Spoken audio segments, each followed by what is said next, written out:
a una nueva andadura que comienza en Sentir Cáceres Televisión, la televisión de Cáceres y de toda Extremadura. Comenzamos un nuevo programa al que hemos dado en llamar La Noche con Ángel, un programa donde vamos a dar cabida a toda la gente que tiene que ver con el mundo del arte, con el mundo del espectáculo, pero sobre todo con alguien que tenga siempre una historia que contar.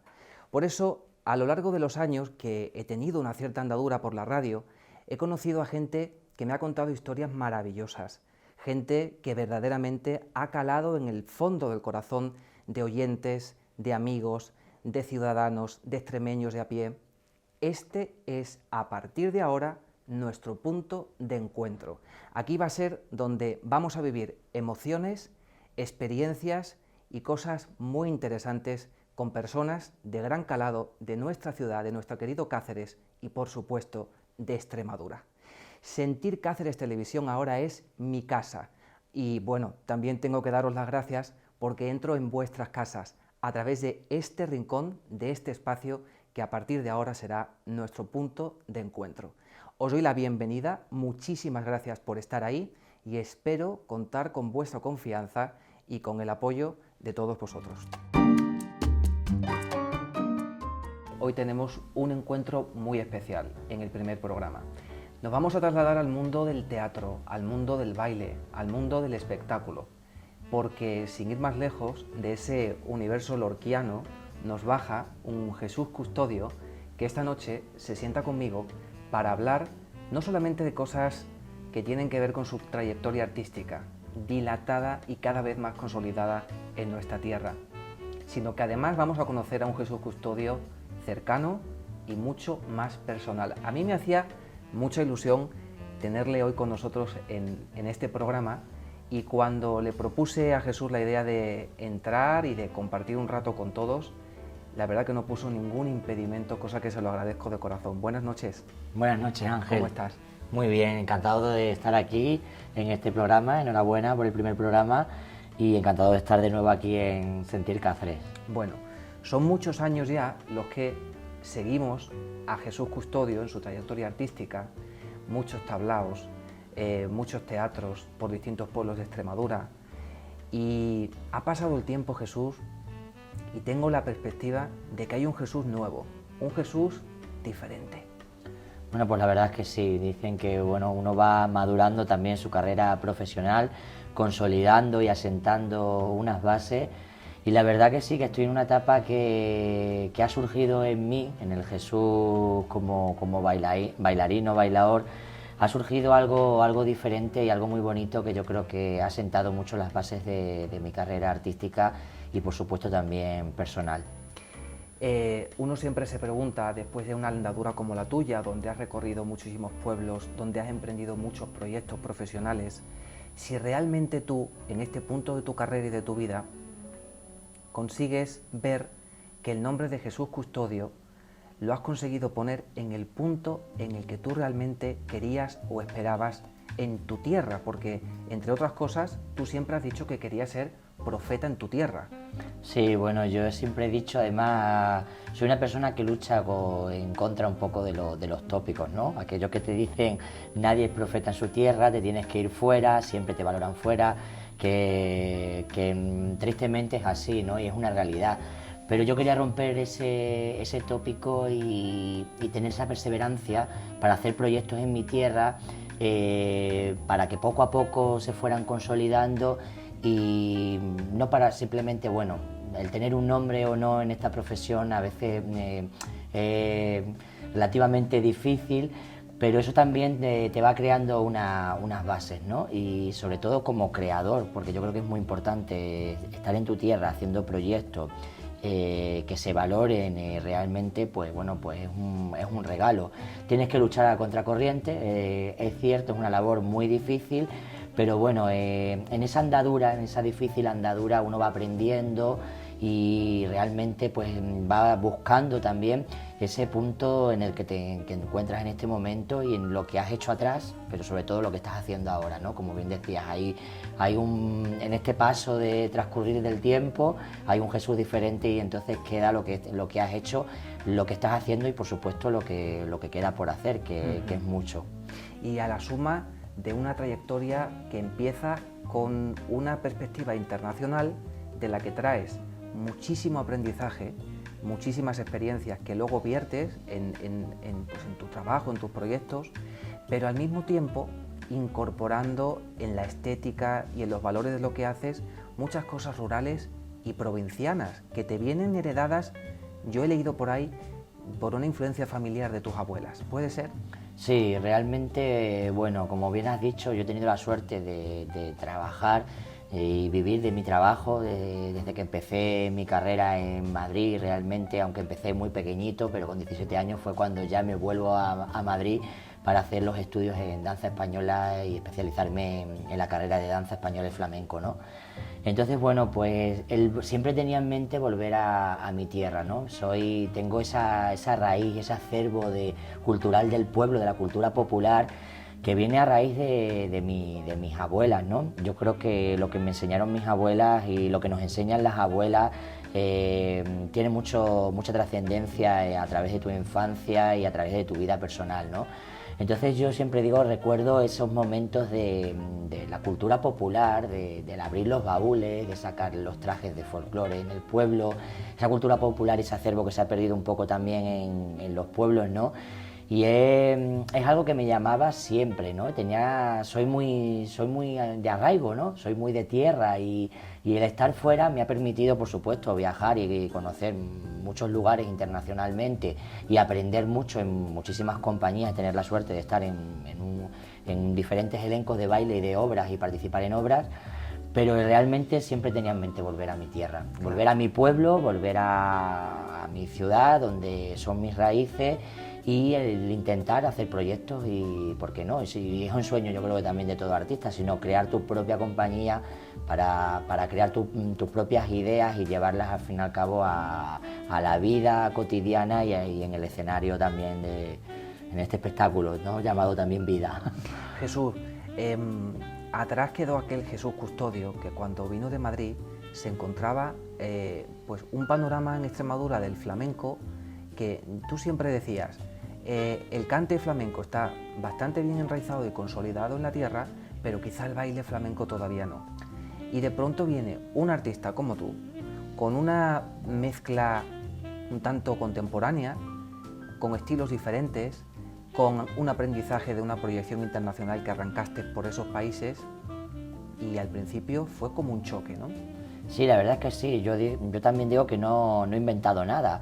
Es cierto que en Extremadura yo le tengo muchísimo respeto al flamenco, tanto en las tres vertientes, sobre todo la vertiente del cante y del baile, y además no soy un bailador flamenco al uso, sino me considero más bailarín porque he tocado otras disciplinas, y esas disciplinas también las he entremezclado en muchos de mis espectáculos y digamos que puede ser mi seña de identidad, ¿no?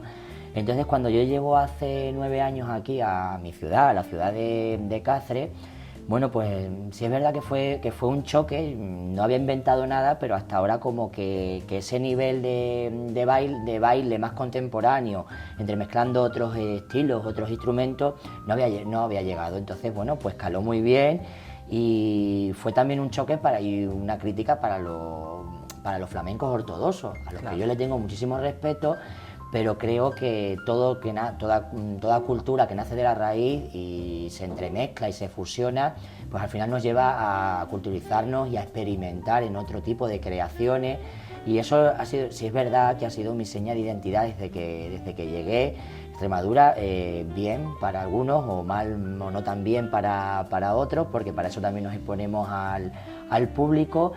Pero creo que fue un punto de inflexión y un punto también de encuentro para abrir otras tendencias, que no inventaba nada, porque nos remontamos en la época de Antonio Gades, un maestro que ha hecho maravillosas obras, Fuente Ovejuna, obras de Federico García Lorca, Bodas de Sangre, y ya empezó a entremezclar lo que es el teatro y el flamenco. Entonces, bueno, pues yo tuve, por decirse, en poner esa semillita aquí en Extremadura, y bueno, pues a partir de ahí también fue para mí un experimento y para saber cuál era mi camino y dónde estamos ahora, ¿no? Pero yo me paro a pensar un poco todo esto que nos cuentas y Imagino, bueno, la edad, un factor muy importante, eras muy joven, recién llegado de Madrid, ya ibas enfilado a lo que tú querías realmente en tu estilo y en tu manera de trabajar, y desde entonces hasta ahora yo veo un Jesús Custodio con la piel mucho más curtida. Sí, bueno, es cierto, claro, cuando uno llega tampoco sabe lo que se va a encontrar, ¿no? Llega a su ciudad después de muchos años, no sabes realmente en qué momento nos encontramos. Es cierto también que era un momento muy crítico y muy difícil, es cuando empezaba esta palabra que ahora nadie quiere pronunciar y que fue un poco pensamiento único de la crisis en general. Y es cierto que era un momento muy crítico y muy difícil, ¿no? Pero yo tenía las ideas muy claras. Está claro que el Jesús Custodio de hace 9 años no es el de ahora, ¿no? He aprendido muchísimo en este largo caminar y todavía lo que me queda por aprender. Y entonces ese momento, claro, fue muy bonito también, la verdad. Yo lo recuerdo en la Sala Capitol en diciembre, que hicimos el primer estreno con el ballet, con el que pusimos y bautizamos el Ballet Flamenco de Cáceres, porque fue un proyecto también que estaba olvidado y que me lo propusieron, y yo formé parte de ese ballet con tan solo 8 años, por lo cual también era volver, lo que hablábamos antes, de volver a tus raíces, reencontrarte, y que al final esa parte pues fue también una gran responsabilidad para mí. Era muy joven como persona y muy joven también como artista, ¿no? Entonces, pero tenía muy claro que era hacer algo diferente, y entremezclar algo más contemporáneo, con textos teatrales, con una dramaturgia, con un contexto muchísimo más contemporáneo. Y bueno, pues a raíz de ese espectáculo, que se llamó además Tiempo, el propio título lo identificaba, ¿no? Era un tiempo, también tiempo para reencontrarme, tiempo para volver, tiempo para ver a mi familia, volver a recuperar todos esos años que también se pierde una persona que dedica las 24 horas y que está viajando a nivel internacional por muchas partes del mundo y no puede disfrutar del día a día con su familia, con sus padres, ver a crecer a sus sobrinos. Entonces para mí fue un tiempo también de reencontrarme con mis abuelas, eso que me había perdido. Entonces fue un tiempo de inflexión y muy bonito, ¿no? Y de digamos como el pistoletazo de salida a lo que han sido todos estos largos años de esta trayectoria. ¿Tus referentes cuáles fueron? Pues mira, mis referentes, yo siempre digo, bueno, me he mirado siempre en el espejo de Rafael de Córdoba, que fue mi maestro, un maestro, la verdad, que me enseñó la danza desde el lado más humano, porque yo creo que en esta profesión hay también hay muchas formas de enseñar, pero los verdaderos maestros son los que te inculcan también lo humano y la parte que hay que cuidar, ¿no? Porque dicen que hay que tener los pies en la tierra, sobre todo en una profesión muy difícil, que se dedican muchísimas horas, muchas horas fuera de casa. Entonces Rafael de Córdoba para mí fue el espejo en el que me he mirado hasta ahora y un referente, la verdad, un maestro de primera, un discípulo de Antonio Gades, y una gran persona. Luego he tenido muchísimos más referentes, grandes maestros como ha sido Antonio Canales, y otros tantos que, bueno, pues que son siempre el espejo en el que uno se mira o se siente más identificado. Aunque lo más interesante siempre, eso me lo decía muchísimo, sobre todo Rafael de Córdoba, que era busca tu propio estilo y sobre ese estilo crea, indaga, pero que siempre tu seña de identidad sea un estilo personal y el que tú te creas y el que tú te sientes a través del baile, lo que tú luego quieres también transmitir a través de las emociones, que bueno, pues que el baile y la danza también, eso, cuando sobre todo no está la palabra, te da mucha cobertura y mucha sensación para vivir y transportar luego a todo eso al público, ¿no? Jesús, alcanzando esta etapa de tu vida de madurez artística, donde haya un estilo creado, una mente inquieta que no deja de pensar en proyectos, de proponer cosas, de movilizar, ¿no?, la cultura en nuestra región, has tenido que sortear muchas dificultades en el camino, no ha sido todo fácil, ¿no? Por supuesto, el camino no es fácil, además esta profesión infravalorada muchas de las veces, la verdad, hay momentos en los que incluso decaes, ¿no? Y dices, estoy luchando en mi tierra, pues venimos de... quiero seguir, quiero cumplir y quiero tener este sueño y estoy luchando en mi propia tierra, pero a la vez te encuentras muchísimas dificultades, como bien dices. Soy una persona que siempre lo he dicho, desde la humildad, las personas que me conocen saben realmente cómo soy, no como Jesús Custodio, sino como Jesús, ¿no? Como la persona, que es lo más importante, porque a veces todo lo que ves en el escenario y parece una parafernaria, pero no es así, ¿no? Detrás de un artista también hay una persona, ¿no? Evidentemente que sufre, que se encuentra dificultades en el camino. Y culturalmente, bueno, estamos en una tierra muy difícil y lo tengo que decir porque siempre lo digo y es que es así, es una realidad. Estamos en una tierra muy difícil en que creo que debemos cuidar muchísimo la cultura y no infravalorarla. Y tenemos que tener en cuenta cuáles son los verdaderos profesionales que estamos ahí, todos, porque en esta tierra hay muchos creadores, hay mucha gente muy buena teatralmente. Hay nuevos directores que están surgiendo, teatro, en la música, en el flamenco, y creo que se merecen estar en otro lugar en el que están. Entonces yo creo que también hay que cuidar desde las instituciones públicas, debemos cuidar, deben cuidar la cultura, porque eso es lo que a veces son obstáculos que al final te frustran, ¿no? Te frustran y dices, estoy haciendo algo por mi tierra, pero es una lucha también a contracorriente muchas veces. Tengo la impresión, Jesús, en el tiempo que te he conocido y que te he seguido, ¿no? Tu trayectoria, cuando apareces en los medios, cuando leo, por ejemplo, cosas, declaraciones, entrevistas que has dado en prensa, en televisión, tengo la impresión de que eres una persona que te manifiestas con mucha libertad en tus opiniones y al mismo tiempo las sufres. ¿Cómo eres de flexible en ese intercambio de pasar de algo que te quema mucho por lo que estamos comentando ahora, ¿no? De alguna injusticia, la falta de fluidez en el desarrollo de la cultura en nuestra tierra, que muchas veces son impedimentos burocráticos, porque el pueblo siempre tiene ganas de muchas cosas, ¿no? Pero habría que analizar también eso otro, ¿no? ¿Cómo lo sufres tú y si fácilmente pasas de eso a luego después recuperar la ilusión y tirar para adelante con otro proyecto, con entusiasmo y con ganas? Pues sí, mira, como bien dices, soy una persona muy reivindicativa, porque la injusticia como que me remueve, ¿no? Me remueve por dentro, y cuando veo algo que no corresponde a la realidad, pues realmente lo expongo, ¿no? Lo he expuesto mucho a través de las redes sociales, o lo he manifestado así por escrito o en alguna entrevista que otra. Y es cierto que aunque soy muy impulsivo en eso, siempre he intentado, por supuesto, opinar sin faltar el respeto debe prevalecer siempre hacia las personas, pero sí que he dicho las cosas muy claras. Y eso también en esta tierra me ha jugado a veces la mala pasada, de que cuando, digamos que esto es un problema también social, ¿no?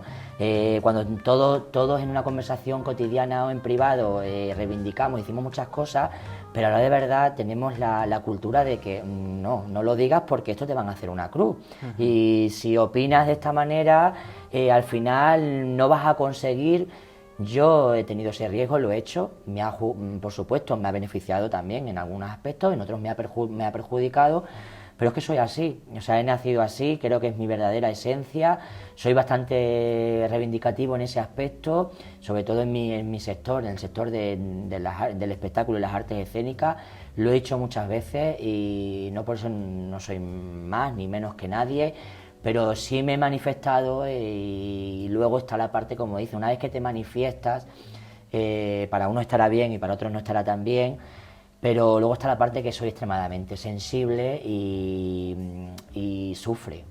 Cuando tú realmente, aunque te remuevan mucho esas injusticias y las manifiestes, luego está la parte de que sufres porque realmente es mucha frustración y no sé, te sientes incomprendido porque para mucha gente y realmente te etiquetan o catalogan con algo que realmente luego no eres. Pero lo has dicho muy bien, es que eso es parte de tu esencia. Exactamente, soy así, es que dicen, y así seguiré, nunca cambiaré, ¿no? Es una parte que va en mí y yo creo que es que si no, no sería yo realmente. Jesús, en alguna entrevista que he leído tuya, te definías como una persona sencilla, honesta, además hipersensible. Me llamó mucho la atención esa palabra de hipersensible, no por la palabra en sí, sino por la libertad con la que lo dices, ¿no? Yo, por ejemplo, te voy a contar que cuando he hecho radio en alguna ocasión, ¿no?, en algún pueblo o en algunos sitios de Extremadura, yo tenía la sensación, cuando terminábamos la temporada del programa que estábamos haciendo, llegaba junio y había que despedirse pues de la gente de nuestros pueblos, de las comarcas, yo llegaba incluso a llorar y tenía que cerrar el micrófono de la mesa de mezcla para que no me escucharan, porque el despedirte de la gente, el escuchar las voces de quien te acompaña durante un tiempo, todo eso te genera unos sentimientos que a la larga, cuando dices terminamos y hasta otra y no sabemos si vamos a volver, te emociona. Y a mí tampoco me parece que sea un delito que alguien diga públicamente soy hipersensible, porque yo creo que eso forma parte de la piel, ¿no?, y de la naturaleza que uno tiene. Evidentemente, ¿no? Todos somos personas Claro. y nacemos con sensibilidad, ¿no? Si no hubiera sensibilidad en el mundo, pues realmente no habría nada, ¿no? No existirían las cosas que construimos o que a veces también destruimos, ¿no? Entonces yo sí soy hipersensible. Yo creo que también toda aquella persona que primero ya tiene una sensibilidad de cuna, ¿no?, como te decía, pero toda aquella persona que se dedique a crear, que sea creadora o que realice alguna manifestación artística, pues esa hipersensibilidad al final nace, ¿no? Lo más bonito de esta profesión, que también a mí me ha enseñado y con la que estoy aprendiendo, es que a través de una dramaturgia o a través de un espectáculo es lo que tú le quieres contar al público, ¿no? Entonces tú ves la sociedad, ves los comportamientos, ves a veces el comportamiento humano cotidiano y dices, esto te remueve, o te ha creado una emoción en ti, y eso es lo que tú luego le quieres contar al público, reivindicar. Entonces, lo que pasa en la sociedad, al final, el teatro es eso, ¿no? El teatro es lo que pasa en la vida. Mi director, Pedro Luis López Belló, el de La Barraca, ahora dice que el teatro es vida. Y es verdad, o sea, y que la vida está en el teatro. Muchos filósofos de antaño, desde la época griega, lo decían, ¿no? O sea, la vida está en el teatro, y el teatro está, al fin y al cabo, en la vida. Jesús, te oigo hablar y, claro, hablar de tu carrera, hablar del teatro, y veo mucha verdad. Te definías también como una persona honesta. Tú no perdonas la mentira, no la aceptas. La verdad es que no. Es que yo creo que la mentira me pone muy nervioso también, ¿no? Entonces, por eso, y el que se maquillan las cosas, ¿no? A nivel de cualquier sector, en cotidiano, en el trabajo, en las instituciones, en la vida cotidiana, ¿no? O sea, yo creo que la honestidad debe ser una virtud que tiene que ir por delante, ¿no? De todo tipo de... Por desgracia no impera, ¿no?, en esta sociedad, ¿no? Pero es verdad que llevo muy mal la mentira, y como te decía antes, sobre la mentira y la injusticia, ¿no? Es algo que realmente es que no lo tolero, ¿no? Entonces es difícil, ¿no?, combatirlo, pero bueno, intento dentro de mis defectos, por supuesto, pero intento cada día ir con mucha honestidad, y también he aprendido a ser muy honesto y bueno, a veces lo que dicen, demasiado, no, es que no hay que ser tan humilde y tan honesto, porque si no, en esta profesión o en otra o en la vida te comen en general, Claro. Pero bueno. Pero ese es yo creo que el eterno dilema de pongo la humildad en una balanza y no sé hasta qué punto la humildad o demasiada humildad es buena y nos beneficia, o nos perjudica, ¿no? Realmente es un dilema. Al que muchas veces diariamente nos tenemos que enfrentar, pero sí es cierto que en el mundo artístico, Jesús, tú habrás notado que el egocentrismo, que a lo mejor es un tópico, pero que muchas veces se comenta, ¿no?, y se dice entre los artistas, es un factor muy característico y permanente en cada uno de ellos. Me explico. El artista tiene que aparecer ante el público, todo lo que se prepara gira en torno a él, tiene que captar la atención del espectador, tiene que ser el protagonista, ¿no? Es una llamada de atención constante, y eso alimenta también al ego, ¿no? Sí, es un dilema, la verdad. El ego, digamos que el ego artístico sano, ese es muy sano. Es decir, cuando tú te metes en un personaje o quieres defender una historia, un espectáculo, es como hay una separación, ¿no?, entre la persona y cuando traspasas el mundo mágico, que yo le digo, del escenario, ¿no? Y ese es el ego sano, en el que tú tienes que creer. Si uno no cree lo que hace, el público al final no se lo cree, ¿no? Y ese es el ego que a mí me gusta, ¿no? El ego del escenario. El ego alimenta a ese ego artístico, en términos artísticos hablando. Luego está el otro tipo de egos, que es el que cuando se bajan del escenario o nos bajamos del escenario, yo creo que ahí ya pues somos una persona normal, a pie de calle, o sea, que nos dedicamos a esta profesión como cualquier otra. Pero el ego artístico es muy sano. Yo creo que el ego artístico sano es constructivo porque te permite relanzar un poco todo el talento que uno puede tener e incluso contagiar de entusiasmo también a la gente que trabaja contigo, que eso es muy importante, un trabajo en equipo que vibre, ¿no?, y que tenga energía, pero la gente luego lo manipula muy fácilmente y, como tú muy bien has dicho, le sacan ahí esa punta de malicia por querer hacer daño, ¿no? Y nunca debemos confundir lo que sería el ego con el amor propio. Yo siempre digo que tenemos que tener amor propio para hacer aquello que nos gusta hacer, porque si no hay amor propio, la calidad que luego le das a cualquier trabajo lógicamente queda por los suelos, ¿no? Jesús, hemos hablado de muchas cosas, de valores como la lealtad, la honestidad, la sinceridad. En este punto de tu vida yo entiendo que uno ya, con el recorrido, la experiencia de los años, dice, bueno, soy lo que viví más lo que he ido aprendiendo, ¿no?, en mi vida. Pero en esa casa, en ese hogar donde te crías, en Malpartida de Cáceres, con unos padres que te dan una educación, que te dan unos valores, con 5 o 6 hermanos, 6 sí. hermanos, ¿tú qué valores recuerdas de aquella infancia? ¿Qué te inculcaron tus padres que tú a día de hoy puedes decir, ole ahí, que les estoy agradecido? Pues mira, sobre todo lo que dices, ¿no? Es muy importante, ¿no? Sobre todo los primeros años de tu vida, que digamos que de ahí es la raíz, ¿no? Mis padres siempre me han inculcado eso, ante todo muchísima humildad, y también les debo todo, ¿no? Porque al fin y al cabo yo creo que ellos fueron los verdaderos artífices y los verdaderos culpables y responsables de que yo sea lo que soy hoy realmente, ¿no? Entonces ellos tuvieron sobre todo algo muy claro, el ver un don innato a lo mejor. Y bueno, pues al principio decían, bueno, pues te vamos a apoyar, vamos a ver qué pasa, pero seguramente cuando seas un adolescente ya te tires por otro camino, por otras diferentes vías en tu vida.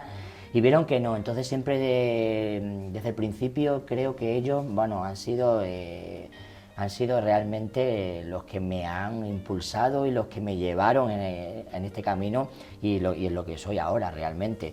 O sea, yo recuerdo una infancia muy feliz en Malpartida. Mi infancia, bueno, estuvo entre Malpartida y Madrid, porque ellos por motivos profesionales se trasladan allí, que realmente es cuando empieza también mi trayectoria artística más consolidada. Pero esa infancia de pueblo, yo soy esa infancia de pueblo, de calle, de jugar en la calle, de rodearte de vecinos, de amigos, de las puertas abiertas, que todo también dicen, por desgracia todo eso se ha perdido, ¿no? Se ha perdido, hay una cierta desconfianza, ¿no? Antes la vida de pueblo era mucho más, digamos, más viva y se respiraba ese aire de pueblo, ¿no? Entonces yo recuerdo una infancia muy, muy feliz, con muchos valores, los valores que me han inculcado, por supuesto, mis padres y a los que les debo todos, ¿no? O sea, realmente, y sobre todo que fueron el eslabón para que yo hoy, gracias a ellos, soy lo que soy, para que yo siguiera luchando realmente por lo que quería y por lo que he luchado toda mi vida, que es bailar y poder vivir o sobrevivir de esta profesión. Bueno, una persona con la sensibilidad que tú tienes y con esos valores heredados y un poco ya recogidos, ¿no?, de lo que has vivido, alguna vez sí te habrás preguntado si detrás de todo el esfuerzo que has hecho con tu trabajo y con tu sacrificio, le has devuelto a tus padres lo que crees que ellos se merecían, ¿no? Realmente sí, además, curiosamente, bueno, yo recuerdo mi padre cuando yo hice el primer espectáculo en Extremadura, antes de consolidar mi carrera, irme a estudiar a Madrid, bueno, es que él me llevaba a la escenografía, o sea, él tenía un camión por su trabajo y él me llevaba a la escenografía y me montaba y me ayudaba a montar el escenario y eso era...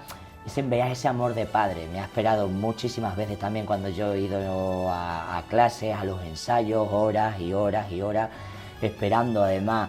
Yo creo que eso se lo devolví hace 2 años, que él se marchó, y fue además de decir, bueno, pues qué grandeza, ¿no? Él me ha cuidado a mí y al final yo, desgraciadamente, por su enfermedad, pero le he devuelto y le he cuidado a él todo lo que él ha dado, o sea, dio por mí, no solamente como padre, sino como una persona que me ha acompañado y que lo ha dado todo, tanto mi padre como mi madre. Entonces he tenido la suerte, la verdad, que no todas las personas pueden decir, oye, me gusta esto. Yo decía una frase que filosófica también, que a los hijos hay que dejarles ser como lo que son, o sea, y no imponerles por decir, oye, yo he estudiado esto, tienes que estudiar una carrera, no.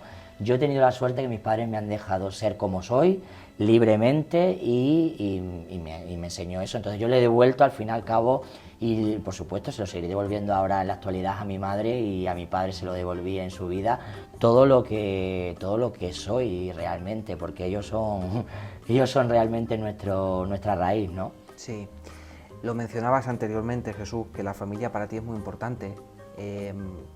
Ahora quizá con tu madre tienes una vinculación directa, personal, pasan los años y los hijos al final acabamos como protegiendo a los padres cuanto más tiempo pasa, ¿no? Nos toca es como un proceso invertido, ¿no? Ellos nos cuidaron, pero con el tiempo al final somos nosotros los que estamos muy pendientes de sus debilidades, de sus necesidades, en fin. Eso es. Sin embargo, yo creo, fíjate cómo lo veo yo, ¿no? Que ahora la relación que tienes con tu padre, que lo perdiste, como me cuentas, hace 2 años, es una relación mucho más mística, en tanto y cuanto creo que a partir de ahí a ti te viene como una inspiración, una fortaleza que él te envía seguramente, y que fue el punto donde tú dices, hay que arrancar con algo nuevo para el público, hay que hacer algo diferente y hay que empezar con algo que me entusiasme y que me motive, ¿no? para continuar. ¿Pudo ser ese el comienzo de La Barraca? Sí, realmente, mira, todas las experiencias personales nos enseñan muchísimo, ¿no? Y entonces, a raíz de lo de mi padre, tuve un tiempo en el que yo tuve que dejar, decidí, mejor dicho, decidí aparcar y dejar todo mi carrera para dedicar plenamente todos los cuidados que se merecía, ¿no? Entonces a partir de ahí aprendes mucho, ¿no? Porque la vida cambia. La única lucha ahí en ese momento era vivir y era luchar por vivir hasta el final, ¿no? Entonces te cambia un poco en tu persona la vida, en la forma de ver la vida, de percibir las cosas, de afrontar los problemas cotidianos, lo que no son realmente problemas, lo que sí es verdaderamente importante. Uh-huh. Y entonces lo que tú bien dices, a partir de ahí yo creo que hay una fuerza también para que esa enseñanza de vida, que al fin y al cabo es, bueno, tú lo tienes que afrontar, ¿no? Es ley de vida y al final nada es efímero, todos nos vamos a ir y al final lo verdaderamente bonito es lo que queda en nosotros, ¿no? Y a partir de ese momento, de la muerte de mi padre, pues a mí me enseña muchísimo. Hay una parte también de madurez, evidentemente, y de la forma de cómo ver y afrontar la vida. Y de ahí nace, después de toda esa parada, pues nace la Barraca, ¿no? Era un proyecto que ya había habido un extracto y un pequeño, una experiencia piloto que fue aquí en Cáceres, en el Gran Teatro de Cáceres, un homenaje que hicimos a Federico García Lorca, uh-huh, en el año 2016. Y bueno, pero eso se quedó ahí y después, ya te digo, después de suceder lo de mi padre, es como que empieza una etapa nueva, llena de inspiración, llena de muchísima más fortaleza y decir, hay una parte también revolucionaria que tenía que sacar, que estaba ahí, que seguramente me gustaría que ahora habláramos también, de la barraca, y a partir de ahí nace el nuevo despertar de la barraca y el nuevo despertar de Jesús, ¿no? También de en qué punto me encuentro de mi vida. Después de vivir toda esta experiencia personal, todo lo que me ha enseñado mi padre, creo que es el momento para decir, estoy en un momento de que tengo que salir a la palestra de nuevo, a la luz, y qué mejor que dando luz al teatro del pueblo. Bueno, así comienza la barraca de Federico García Lorca. Yo alguna vez te he comentado, Jesús, me muero de curiosidad por ver en ese punto de tu vida donde tú ya tienes inspiración, tienes ganas, es como un punto y aparte, ¿no?, en tu trayectoria, a la hora de desglosar moralmente el personaje de Federico García Lorca. Un personaje cargado de libertad, cargado de un talento artístico impresionante, mucha rebeldía en contra de los valores que había en nuestro país en aquella época. Me imagino que tú estudias al personaje, pero no te costó mucho meterte en él porque tú tienes mucho de Lorca. Eso dicen, que además me parezco mucho físicamente, sobre todo cuando me caracterizan, ¿no? Pues la verdad es que sí, que mire, entrar en un personaje como Lorca es algo que yo tenía siempre en mente, ¿no? Yo decía, yo creo que todas las personas que estudian y se dedican profesionalmente al mundo del teatro, del flamenco, la danza, siempre han tenido a Lorca presente, ¿no? Hay que hacer algo de Lorca. Pero yo tenía otra cosa clara, que era también había conocido el personaje en este homenaje, lo que era toda su vida, su obra, pero necesitaba hacer un Lorca más revolucionario, ¿no? Apartado un poco de ese Lorca de Federico García Lorca dramático, el Lorca popular del pueblo, que es el que yo empecé a conocer, el de las estrellas, la luna, las luciérganas, y el de adentrarte en el Lorca revolucionario realmente, cómo era Lorca, qué le pasó a Lorca, a Federico, y realmente cuál fue su trascendencia también en su vida social, política y artística, ¿no?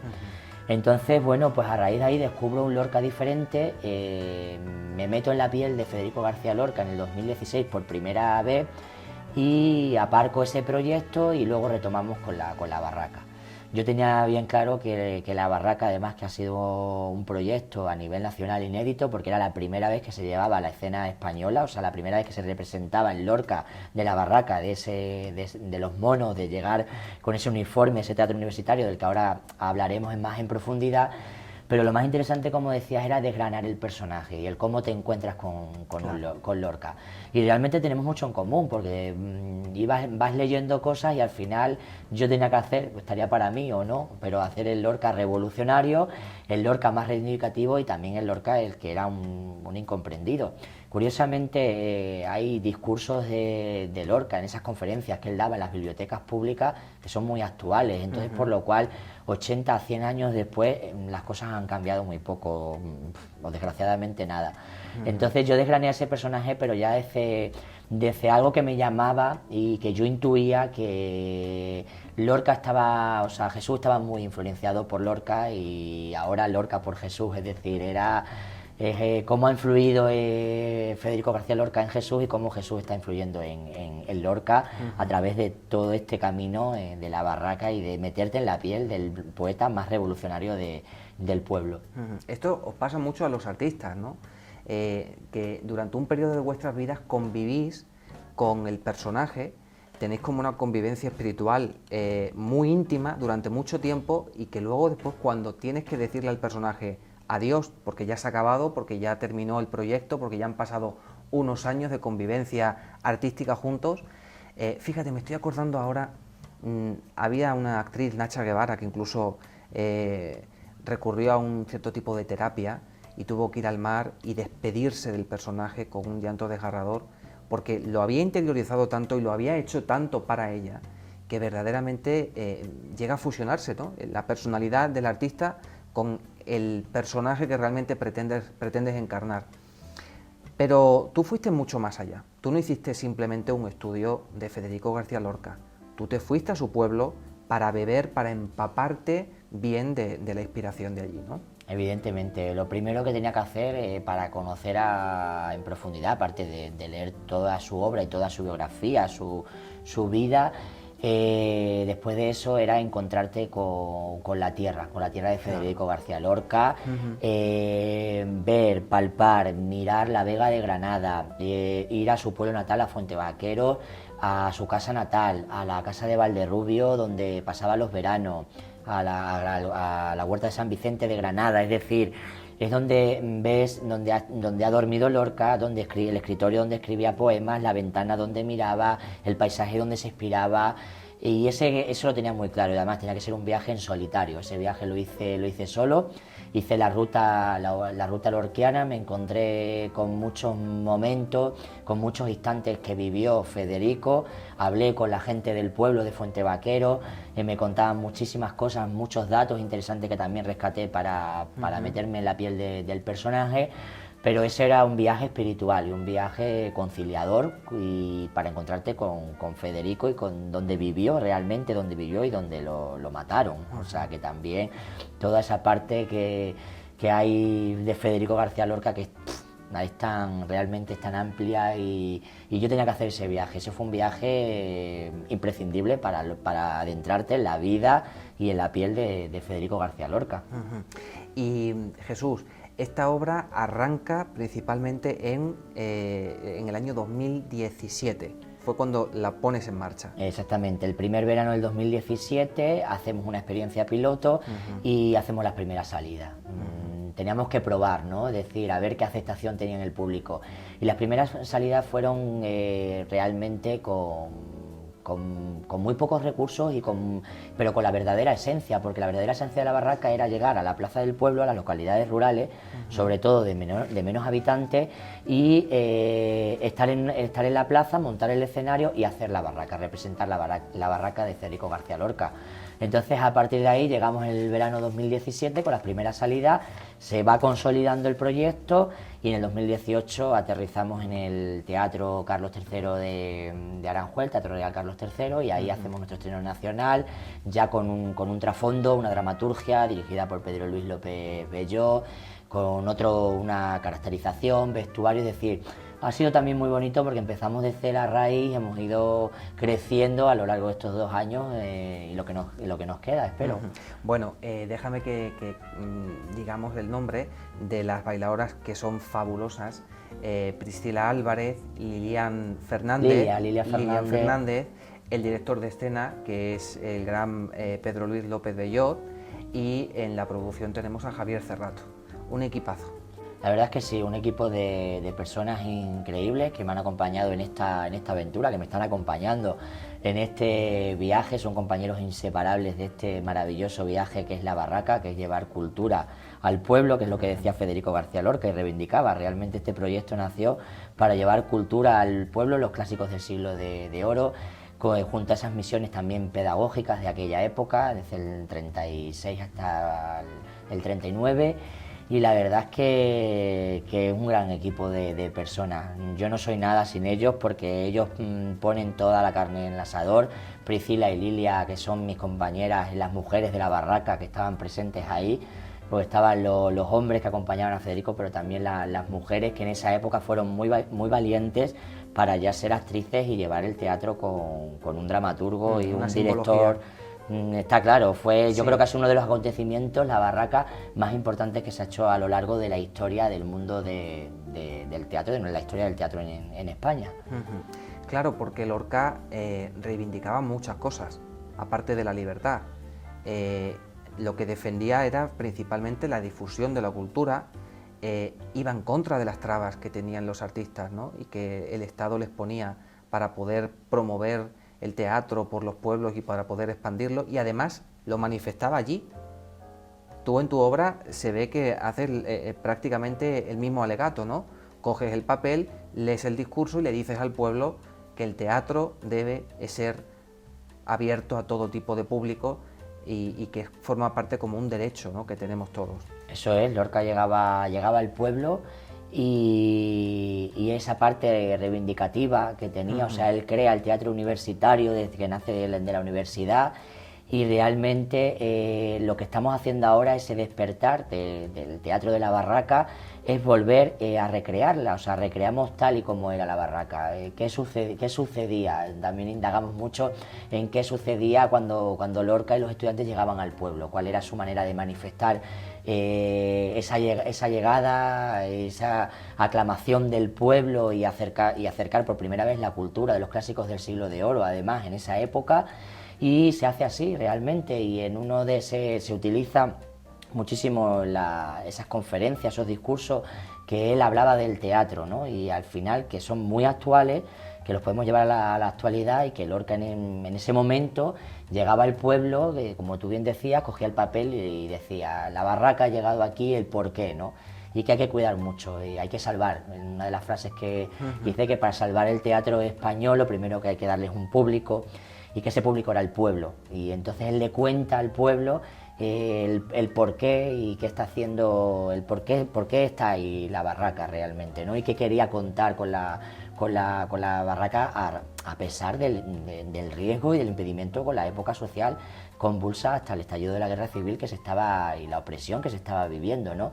Entonces parte de la libertad, parte de que está claro, hablar de Federico García Lorca es hablar de libertad, de un hombre libre, de un hombre adelantado a su tiempo, de un hombre que decía la verdad, y que por eso lo mataron realmente, por decir la verdad y por inclinarse en la cultura y hasta en un momento dado, bueno, pues en unas ideas políticas o no, pero que iban relacionadas con la cultura. No nos olvidemos que Lorca quería contar por y para el pueblo, y era cultura. Y el llegar al pueblo ahora yo y meterme en ese mono, con esa insignia de la barraca, y decir lo mismo, el que decía Federico García Lorca, y pensar que ese discurso es actual, también te da mucho que pensar, y nos queda mucho todavía, mucho camino por descubrir y muchas cosas por hacer en esta Extremadura y en esta España a veces imposible, ¿no? Oye, pero cuando llevas la barraca por los pueblos y por distintos sitios, en las críticas, tú notas que la gente te dice: es que se parece a Lorca. Sí, realmente, además la gente se sorprende porque es llegar al pueblo y sobre todo al terminar, cuando terminamos en la barraca, sea en una plaza, que es la verdadera esencia, como estamos yendo por muchos municipios a nivel nacional e internacional, y el llegar luego a un teatro, después nosotros nos quedamos con el público, porque a mí me gusta quedarme con la gente, y también, o sea, no separar y terminar el escenario e irte, ¿no? Sino a ver qué te dice la gente y quedarte con el pueblo, ¿no? Que era lo que hacía Federico García Lorca. Y la gente te toca, te palpa y dice: es que eres igual, es que he visto a Federico, es que esta noche ha estado Federico García Lorca aquí de verdad con nosotros, es que eres clavado, o sea, y eso la verdad que es una satisfacción, ¿no? Porque aparte de que desgranas el personaje, que realmente las personas ven a Federico, y a mí eso pues es un regalo, ¿no? Que la gente te identifique y vea la palabra y físicamente hasta a Federico García Lorca. Y además, con qué perspectiva inteligente Federico García Lorca sabía que por el encauce pedagógico, es decir, transmitiendo a los jóvenes la cultura y el teatro, se podían conseguir muchas cosas, ¿no? Y eso es algo que tú también incorporas en este proyecto, ¿no? Tienes mucha cercanía y mucho contacto directo con colegios, con institutos, donde también tú vas a transmitirles y a enseñarles quién es Federico García Lorca, a enseñarles la obra de Federico García Lorca, y luego un poco una preparatoria para que luego entiendan la obra que posteriormente van a ver en su pueblo o en su localidad, ¿no? Eso es una de las vertientes más interesantes de este proyecto, es que no solamente es una representación al uso escénica, sino que teníamos que, de una manera u otra, teníamos que inculcar esa parte pedagógica. Claro. Y la barraca nace de la universidad, de los estudiantes universitarios, y había que contarle también a los alumnos, a los colegios, a los institutos y a la propia universidad qué era la barraca y por qué nació la barraca. Entonces ha sido un proyecto muy bonito, que además vamos a presentar ahora, aparte de muchos colegios, a partir de septiembre, esta nueva vertiente. Ya hemos tenido una experiencia piloto y tenemos que inculcar también. Yo creo que el arte y la cultura debe ser una asignatura fundamental fundamental y que está todavía pendiente en que se instale en los institutos, en los colegios, y a través muy bonito porque descubres que ellos saben mucho de Lorca y tú sigues aprendiendo también y le estás inculcando lo que realmente, el por qué, quién era Lorca, qué hacía con la barraca y qué era la barraca, y luego ven la barraca y además lo entienden también de otra forma diferente. Un proyecto maravilloso, yo creo que un lujazo lo que estás haciendo en este momento en tu carrera, La barraca de Federico García Lorca, porque te va perfecto, yo creo que es un traje hecho a tu medida, que compaginas también con otra labor que día a día te da muchas satisfacciones. Das clases de baile en Malpartida de Cáceres, que con una acogida y un recibimiento del alumnado bastante importante. Eso, a los que nos gusta la enseñanza, da igual qué tipo de materia demos, ya sea matemáticas, inglés, baile, arte, pintura, es una satisfacción que también compartes. Pero ya para concluir, Jesús, a mí me gustaría que eligieras un momento de tu carrera que fuera o que haya sido verdaderamente especial para ti.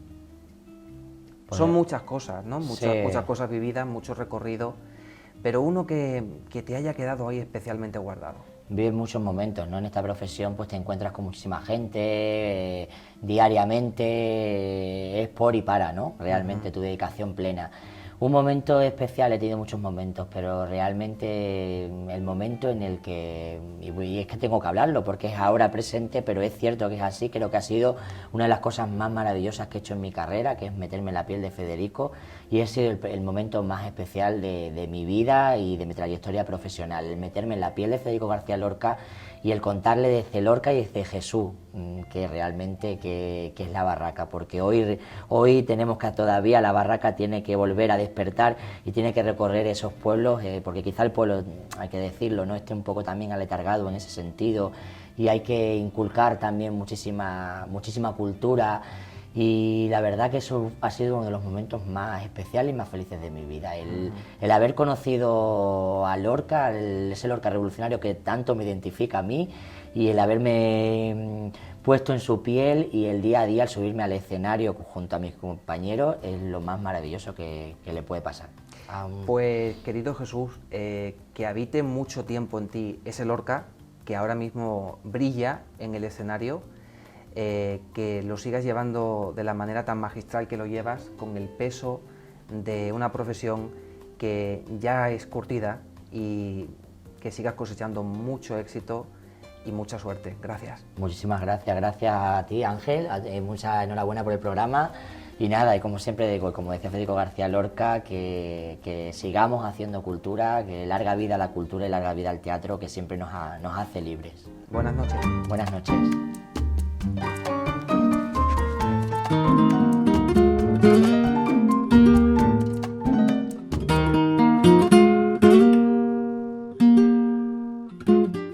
La Barraca es un proyecto de teatro universitario impulsado y dirigido por Federico García Lorca y que se llevó a cabo en la Segunda República Española. Fue, junto a misiones pedagógicas, uno de los acontecimientos más importantes de aquella época. Sus principales protagonistas fueron aquellos estudiantes universitarios que, liderados por el poeta granadino, supieron acercar al pueblo la cultura popular del teatro de los clásicos del siglo de oro. Para mí, representar y encarnar al propio personaje de Federico García Lorca en La Barraca supone una gran satisfacción y a la vez una enorme responsabilidad, ya que además en esta ocasión va a ser algo inédito, pues por primera vez en la escena española se va a llevar al teatro y al flamenco el personaje de Federico García Lorca en La Barraca. Por este motivo sea quizás este proyecto uno de los más importantes hasta ahora que he realizado en mi carrera profesional. Federico García Lorca, en uno de sus principales discursos de La Barraca, decía que para salvar el teatro español lo primero que hay que darle es un público, que ese público existe ya, es el pueblo.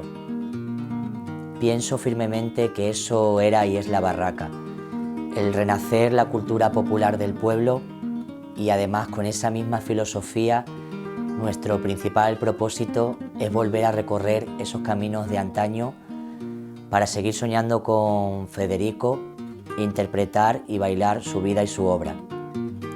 Al mismo tiempo pienso que este va a ser un homenaje al poeta más revolucionario del pueblo, para que sus huellas de ayer sean nuestros pasos de hoy.